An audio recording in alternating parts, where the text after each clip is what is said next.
Hello, everyone. Welcome to Casual Experts. We are your casual experts, Mike and Luke.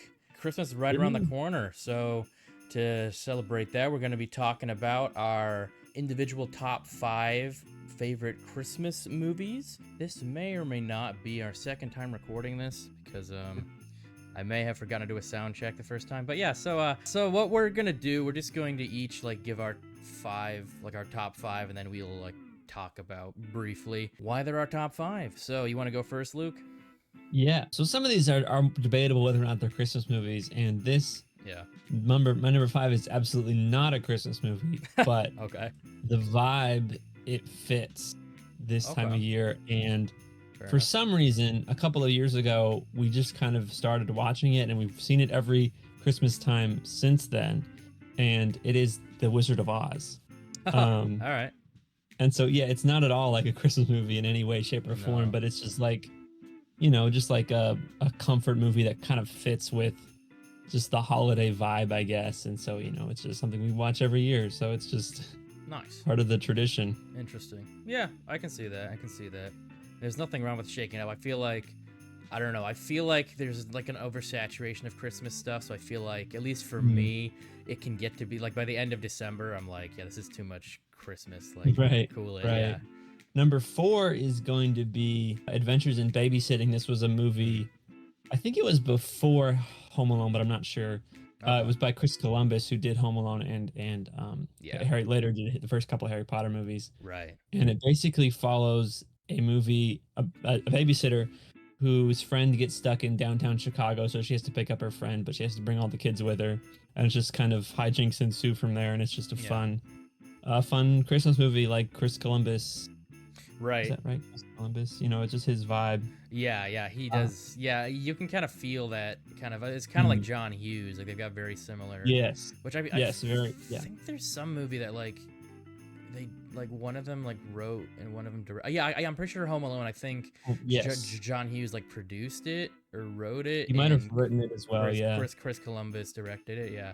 yeah. And then number three is When Harry Met Sally, and Mm. it's a lot of so it takes place over like I think at least 30 years, maybe even 40 years. Oh wow, I didn't realize that. Yeah, it takes place over a long span of time.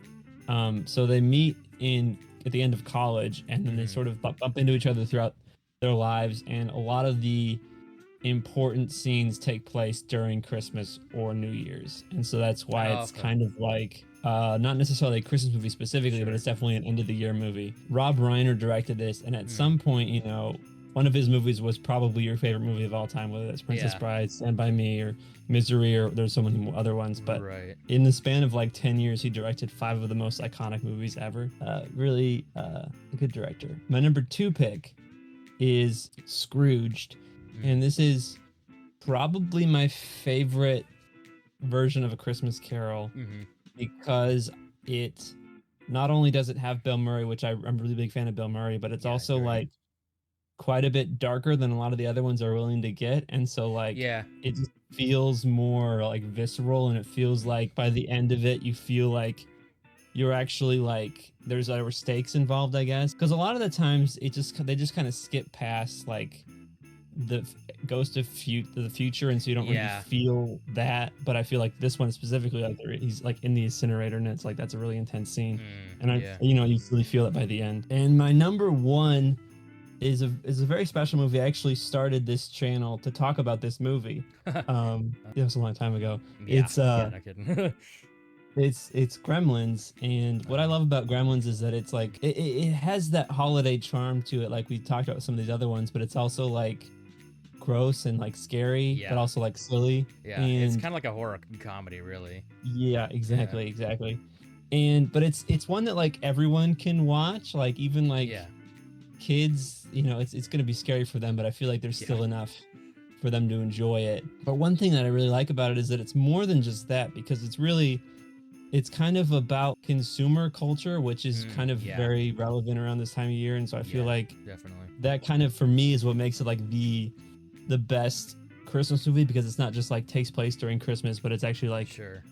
commenting on it, which I think is like criticizing it, which I think is really interesting. Yeah, yeah, that is. You know this because I already told this story when we recorded it last. But yeah, I've got it. Yeah. When I first saw this, I was like 5 or 6. Mhm. We were at my grandma's house, and my dad was like, "Oh, hey, Gremlins on. Let's watch that. It's a fun movie."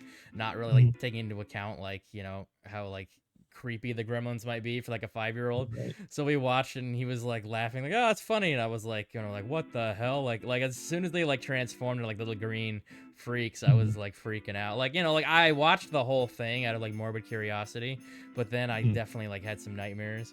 But I've seen it since then, and obviously it's not really scary, once you're older. But like there are certain things. And I think on that note, another thing about it that almost makes it like it almost like tricks kids and families is because the gremlins don't show up until like an hour into the Yeah, movie. So like they kind of like lulled you into this sort of like cute yeah. movie, but then like all of a sudden it's like weird at the end. Well, the original form is cute, it's a little like Yeah, fur ball. exactly. It's kind of like those Yeah. Furbies, those like Furby like Hmm. weird little things. But yeah, so my list, starting with number 5. Number 5, I've only actually been watching this the last few years.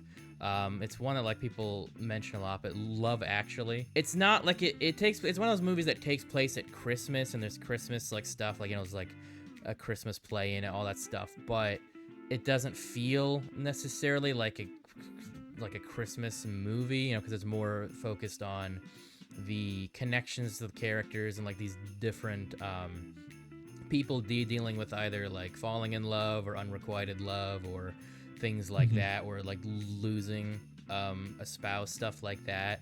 And like there are definitely some stories in this because it's kind of like it's not an anthology, but it's like multiple stories Hmm. happening at once with different characters. But they do a good job kind of connecting them. Like either like certain characters are friends and you kind of don't realize until a certain part in the movie, that kind of stuff, or like certain characters are siblings or like work for other characters, kind of stuff. I think they do a good job with that, and I think it's one of the few, especially like one of the few holiday themed like ensemble cast movies that actually works really well. That's one that I kind of never saw until a few years ago, but now I watch it every year. Number 4. Now this is kind of a mix of like classic Christmas movies and some not as Christmassy Christmas movies. So my next one is Lethal Weapon. Oh yeah. Again, a movie I just started watching a few years ago, but I do really enjoy movies that aren't, they're like Christmas movies, but there's more to it. Like they're a comedy or they're an action movie or something. Mhm. And this is like a really fun mix of like a classic buddy cop action Yeah. movie, but it Mhm. actually has like I find like Martin Riggs' development very interesting. Like he starts out being like borderline just like clinically depressed because of his Mhm. wife's death, and like there's even like some pretty like dark scenes where like he puts a gun into his mouth and almost pulls the trigger, kind of stuff. I found that kind Right. of Right. like I wasn't expecting that in like kind of a buddy cop comedy, and I was kind of like, oh, this isn't afraid to get dark. Mhm. And by the end, he actually like, because the whole like he basically has a death wish because like his wife was his whole life Yeah. basically. But then by the end, he ends up having like people in his life to live for and stuff. I just kind of thought I really like that arc for him. And it's got Mhm. like the classic cheesy 80s stuff, that kind of stuff. Yeah. It's just a fun movie. Number 3 for me, these next 3 are ones that I pretty much like grew up watching. There's A Christmas Story, just the classic you'll shoot your eye out stuff. It's just a really funny movie. Mhm. It does a really good job. It's made in the 80s, but it feels like the 40s or 50s when it's supposed to take place. And it just got like Right. so many like classic lines that like me and my family have quoted for like forever. So that's just Mhm. fun. And they actually made like a sequel Yes, they like did. recently with Mhm. most of the original cast, and it's actually pretty good. I wasn't expecting a whole lot, but it's actually not half bad. But yeah, so that's number 3. Number 2 is It's a Wonderful Life. I really like this one. Like most of the movie, kind of like you said about Harry Met Sally, like most of the movie doesn't take place at Christmas, but Mhm. the important stuff in the movie does, like the main, I Yeah. guess, like present timeline does. But the movie itself is more just about this one guy, Yeah. George Bailey, and like his life, and it's basically just kind of showing how pretty much all of his life he's been a very selfless person, just like Mhm. helping people and sacrificing for other people. And by the end of the movie, he feels like he's done all that and it wasn't worth it because now he's kind of been screwed over and everything. But kind of the point of the movie is like that it is worth it in the end to be like kind and selfless, and by doing that and just being a good person, he ends up kind of collecting what's important in life, like a family and friends that are loyal to him and love him and everything. And I just find that it's a really good story. But yeah, it's good. Number one is White Christmas. This is kind of from an era where there's a lot of musicals. Like definitely an era that we don't really have anymore. It was definitely a very specific time in cinema, but a lot of like singing, dancing. But it's kind of interesting because like it starts out during World War II, and then the rest of the movie is kind of like these characters dealing with some of the aftermath of that, because one of the this supporting characters is their former general, and like him being like kind of cast aside by the military. Like now that like he's older, they're like, ah, well, we didn't really have any use for you. Have fun with retirement, So there's some interesting themes there. Talent in it's really good. Like Bing Crosby is, Yeah. and then there's like Danny Kaye, who was like mostly known for comedies and stuff, but he does a really good job singing and dancing in this as well. And it's just kind of a classic. Like, I feel like I would like it even if I hadn't grown up with it, but I've been watching since I was like 5, so 4 or 5. Right. But I do have a few honorable mentions to kind of breeze through that didn't quite make the list, but like there's Elf. Elf is just kind of a classic Christmas movie. I feel like I've seen it so many times. Like it's still funny, but it's just like I've seen it almost too many times at this point. Yeah. No, I get that. Then there's Home Alone and Die Hard, which are kind of the same movie when you think about it. But they're both. I feel like Home Alone's more Christmassy, but they're both classic Christmas movie. They're always on like top 10 lists, and they're just good movies. This isn't a movie, and most people wouldn't call this a classic, but I've been watching this since it came out every year. The Hawkeye Disney Plus series.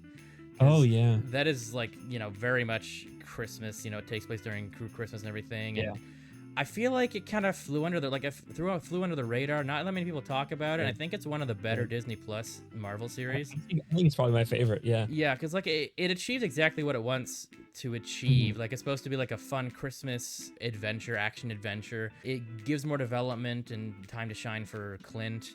And we get to see more of him as Ronan, which was cool. And then it introduces Kate, which was cool. And Wilson Fisk is in, and there's even more development for Yelena. Yeah. It just actually really well done. And it's kind of exactly what it's supposed to be. But yeah, that was our top 5 Christmas movies list. Hope you enjoyed watching. And be sure to keep your eyes open. We're going to be uploading some more stuff in the coming new year.